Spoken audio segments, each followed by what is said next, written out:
Nice hat.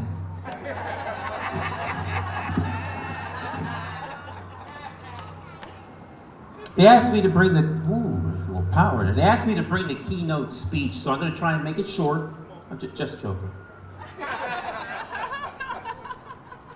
I was doing some house cleaning today, and my wife had instructed me to remove some DVDs from the hall. I thought I would go through them first. I haven't removed them, but I did go through them, and I found this. I was on a gag order not to talk about it, but just on this piece of paper here, which was tucked in here. This is the CCJEF, January the 18th, 2006. I was hired to cover this conference. And interestingly enough, we're still talking about it. Because that's how things move. Like icebergs. Slow and steady. Those are the favorite tools of the status quo. Slow and steady. That way nothing changes. See, you have the illusion of change.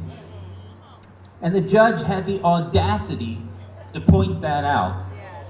And trust me when I tell you, he's under full-scale attack now. I have so much to talk about, but there's so little time, and the day is drawing to an end. But the Constitution of the state of Connecticut makes it real plain. There shall always be free, public, elementary and secondary schools in the state.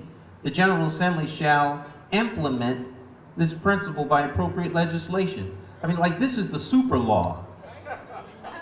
This is a law that keeps all the other lawmakers in check. The super law. And then we have an actual third branch of government that these clowns behind me would like to believe aren't real. It's called the judicial branch. He's not like a second-class citizen. He's a judge. And the judge has spoken. But see, the judicial branch and the executive branch don't like the fact that the judge thinks that they are taking their time implementing something that should have been done out of common sense because the super law says so. Educate the children in the state of Connecticut. If you are a resident in the state of Connecticut, you are constitutionally guaranteed an education. Anyone out there wear glasses? The folk that need corrective glasses, hold your hand up or hold your glasses up.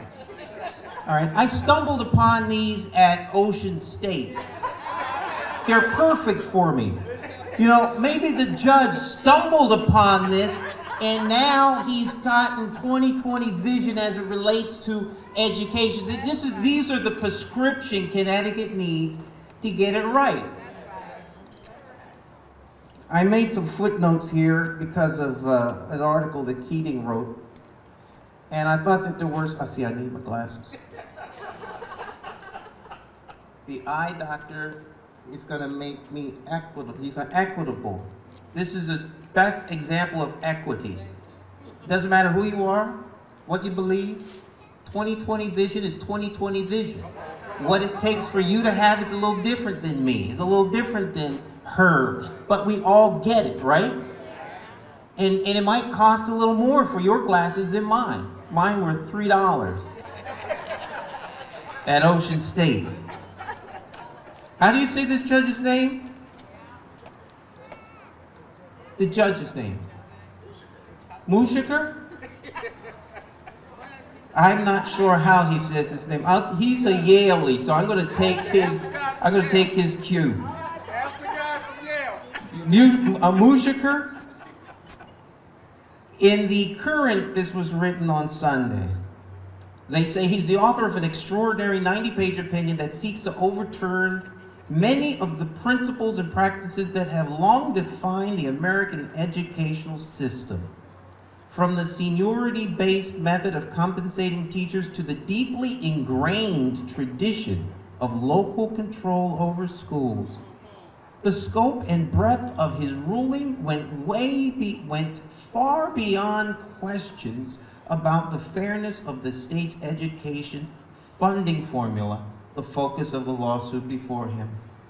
Another paragraph says here, now with virtually no experience in education and just 3 years on the bench, he has positioned himself as the lone savior of Connecticut's public education. Such condescension. It would seem to me that if a judge who has served in the legislature, who had taken the time to speak for almost 3 hours to read his ruling, who with due diligence gave 90 pages of an opinion, is looked down upon, what chance do we have? I mean, we're just the common folk. You know, we're the most important person in the government system, the constituent.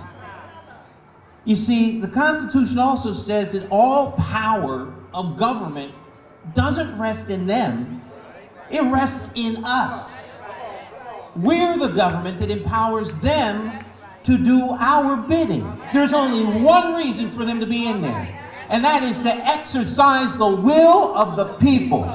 And fundamental to the will of the people is educating the children.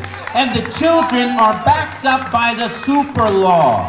It is time to educate the children of Connecticut without discriminatory, how shall we say, she likes practices?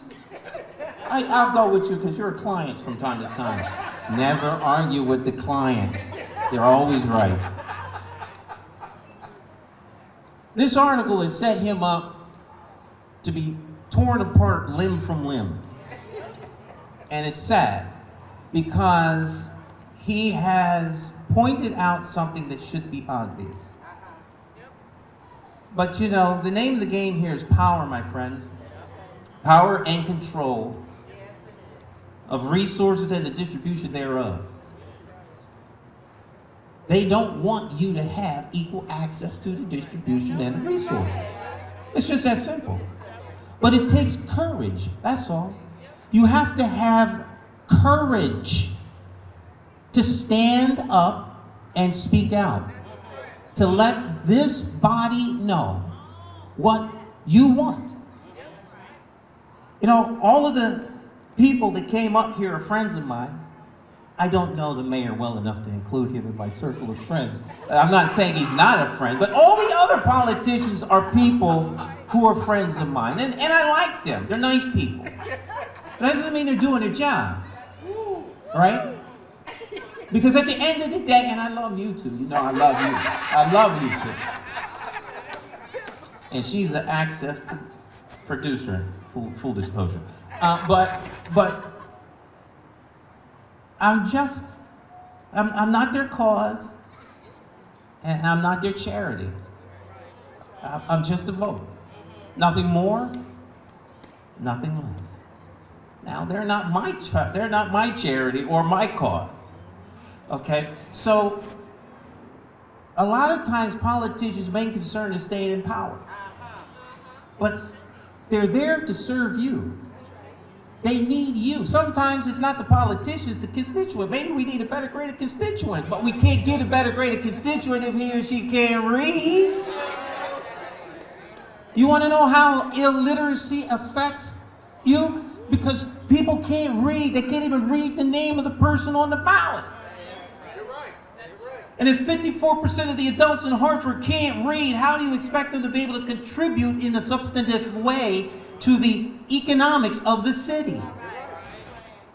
You set them up for failure instead of setting them up for success. And their success is everybody's success. That is why the Brain Trust that put the Constitution together did so by guaranteeing that education would be an integral part of it. In the Constitution of the state of Connecticut is UConn and Yale. Yale's in the Constitution. They're protected under the Constitution of Connecticut. Ladies and gentlemen, have the courage to stand up, have the courage to tell your legislators and elected officials what you want from them, and then tell them, I want to hear you say yes. How can I make it happen? How can I make what you want happen? Until you hear that, they're not working on your behalf. Be blessed.